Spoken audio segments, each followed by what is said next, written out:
Hi there. Today I'm going to be walking through and updating my 5-year planner. I just got this off of Amazon, and I got it at the beginning of my school year, my academic school year for my PhD program. So this planner comes with some motivational quotes. I'll move this back a little bit. Some motivational quotes at the beginning of each calendar year.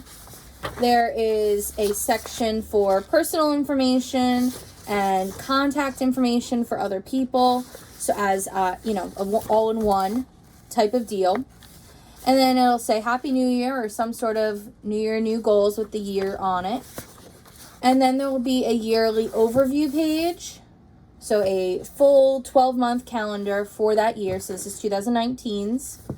And then there is a section for special dates and events. And then you get 12 monthly spreads for your year. When I got this, it was later in 2019, so I could not use, January, February, etc. But here's just a short example of December. So I had highlights for some classes. I had notes about, here was our Christmas party. I had little notes on the side. We needed to finalize our travel plans, who we were going to see when for the holidays. Wrote down important dinner reservations for things like New Year's Eve or belated Christmas with my in-laws, things like that. Then there was a section for yearly goals and a monthly checklist, which in 2020 I've been using to keep track of, bills like your electric bill, your rent bill, your this bill, that bill. Have I been paying them each month? Of course I have, but it's just nice to be able to check it off. And I've been using the yearly goals as a little bit of memory keeping. 2020 has been interesting, of course, but it's one way to use those pages.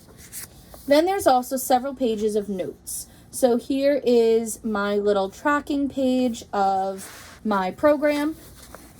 And I have the different classes that I need to take. Yellow means that I have taken them or am in the process of taking them off to the side. So even though I'm taking some in 2020, I've kind of marked them off so I can see where I am in the process. I, of course, then use some of these pages for notes during different meetings. And there's tons of other spaces for me to use for notes.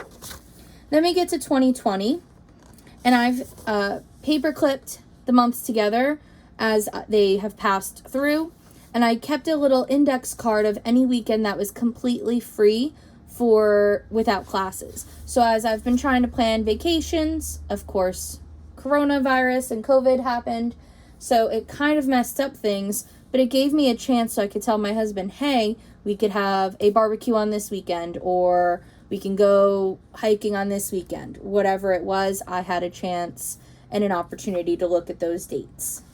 Again, then you have the yearly review and special dates, and then your monthly views. So here's July, and I have been using this a little bit, but I need to be using it more, and that's what this video is. It's a quick overview of the pieces of the planner, and I'm going to be updating and getting ready for the next quarter and the next semester of school. I don't have any academic syllabi yet for my fall classes, but I have, some things that I could plug in or make sure are there. So July is almost over, so I'm looking ahead in August. I have class on the 1st, which I have listed, and it's a PhD course. I know what class it is. I should hopefully be on vacation the 8th to the 11th. That's all there. We're dating. Anniversary is coming up soon, our 5-year anniversary. And then we were supposed to be in Philly for the weekend to go to a concert, but that's been postponed. So I'm going to make a note that the Philly weekend is postponed.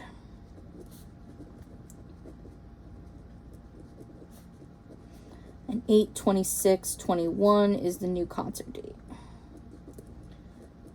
My husband's very excited to go see Rammstein in concert, and that's where we were going to go in August, but, everything's happened. Now, what I don't have here, and I'm going to do, is put in some little due dates or reminders for these webinars that I've been hosting.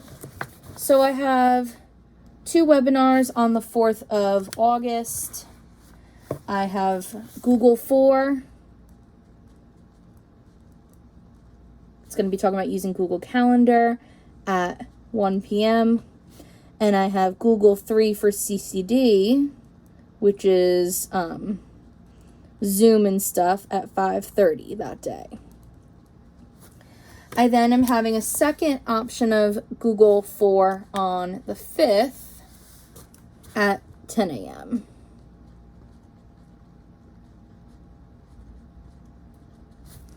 I'm also having 2 different workshops on the 6th. So I have Cami at 10, and I have Google Forms at 1.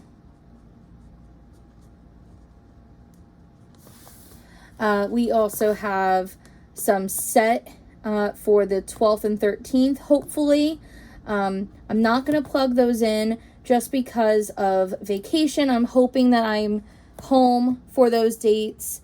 I would love to be able to stay on vacation, but I know it's been hard with my husband's job, taking time off. And then I do have 2 scheduled for the 18th and the 19th. It'll be Google 6, which is all about using Google Sites to make digital portfolios. So I've now updated my calendar a little bit with some due dates, and I've color coded instead of full lines. I've just done little dots. I also want to make sure that as I look into September, that I'm putting down any information I need for school. So the 10th and the 11th are the first days of school.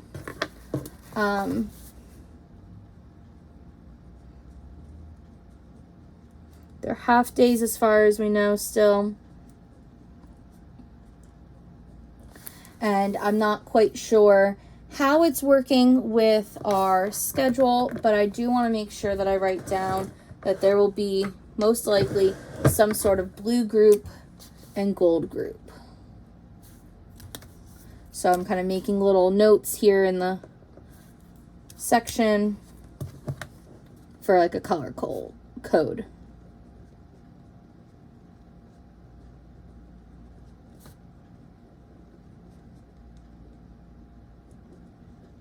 And as I know the week rotation, I'll probably put a color code of blue and red, gold in each day. So I know that,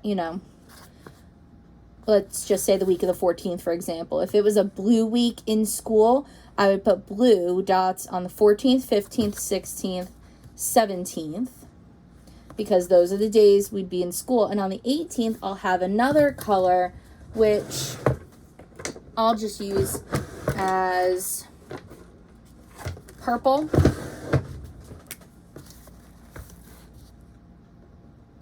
And purple will be at home virtual,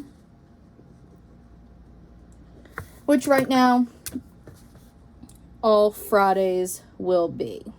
They'll be half days virtual. So I now put those 2 purple dots in for right now. And I want to just make a little note that the social is canceled. Because even though we're trying to socially distance and have school in person, there's no way trying to have some sort of dance is going to be socially distanced. Not any part of our end or the DJ. It's just the kids want to have fun. They want to be together. There's just no way to separate them. My husband's godson, his first birthday is the 25th. That's also my in-laws' anniversary.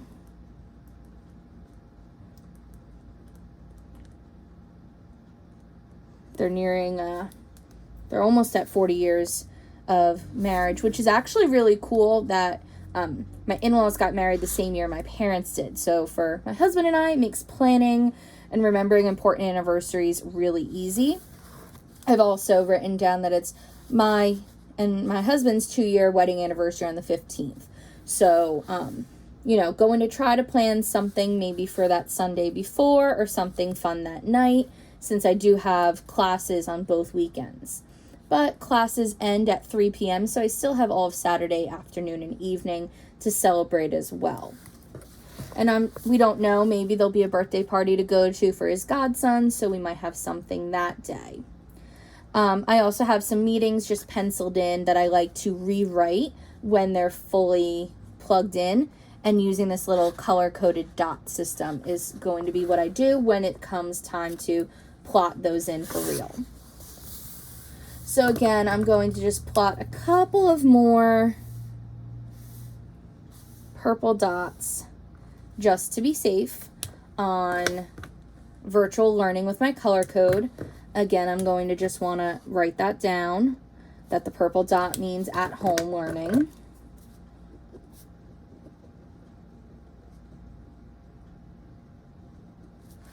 So this is really a nice big spread. It's almost as big as my desk block calendar. And I like seeing it all kind of on one spread, everything. It's my rough draft. And then I take it from here and I put it into my Amplify planner or the pocket calendar when I get it. Other places that are a little bit easier to carry around. I usually just keep a big yellow highlight in this planner for separating weeks of coursework. In my Amplified planner, I do color code a little bit more with a darker blue as my PhD coursework and my lighter blue for my EdD work, just so that I can differentiate between something that's extra where not all of my cohort members will be at versus everyone there. Here in this planner, I just need to know that I'm busy that weekend. And as you can see in October, I'm busy every weekend except the 30th. Unfortunately, my friend had to postpone her wedding. So I made a little note of that. And actually, while I'm thinking about planning ahead, I'm jumping into 2021. And I'm going to make a little note on the side. One of my friends is getting married. Hopefully, she won't have to change her date. I want to write down their wedding date, so I can keep that in mind as I'm planning, as I'm thinking ahead to classes. Luckily, I won't have class that weekend. It looks like I already have pencil marks for classes that I'm not sure if I have versus ones that might actually happen. So this one up here, the 7th and 8th, would have been a PhD class. There's only 4 courses that I have to take for that section of my degree, and I'll be finishing the 4th one up in September, October, November, the fall semester. So I shouldn't have to take any course that weekend, but you never know what's going to pop up or happen. So I like to have an idea that there's a possibility of a class that weekend, but hopefully not.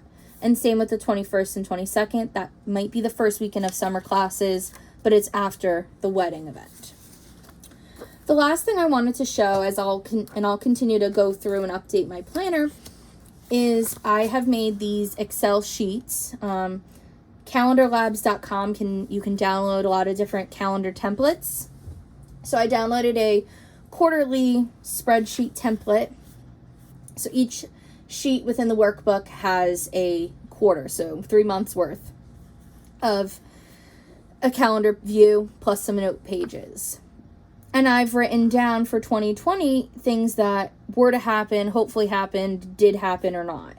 So you can see here, this is the first quarter of 2020. The presentation bootcamp classes got canceled, so I did have to cross those out in March. And then looking into April, did have to cross that out. They were postponed. The research day was also postponed. We've had all virtual classes, but there's still weekends that are busy, so it's okay that they're marked off. And then in this case, PhD is dark blue, EdD is yellow versus a light blue.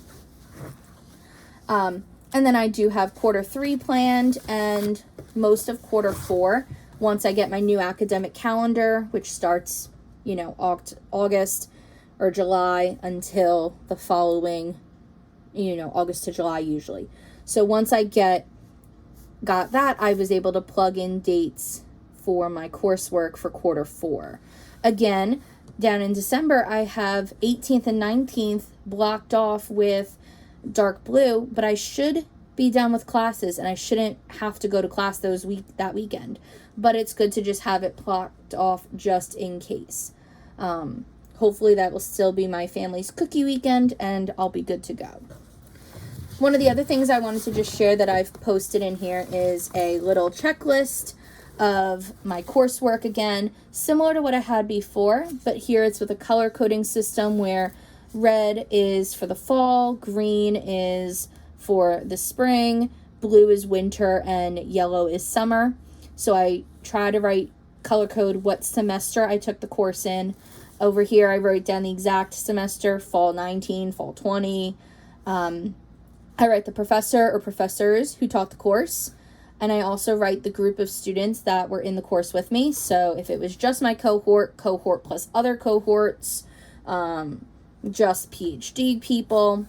And then I have a little checklist over to the side that you just can't see yet, but I have a registered column. So anything I've registered for already is in this pink, and anything that I have completed and done is in green, which actually I need to go ahead and complete that part of my checklist.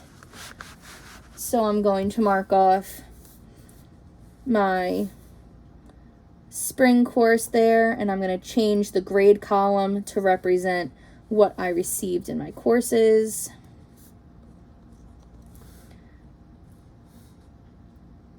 I'm almost done with another couple of courses, and I don't have grades just yet for some of them.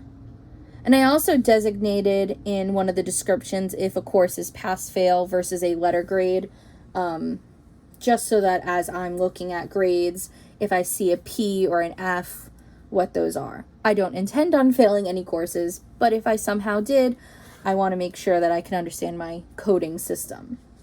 And I can always reprint this out from my Excel document that's more updated, but I like having it here. There's just the satisfaction of physically checking off those boxes.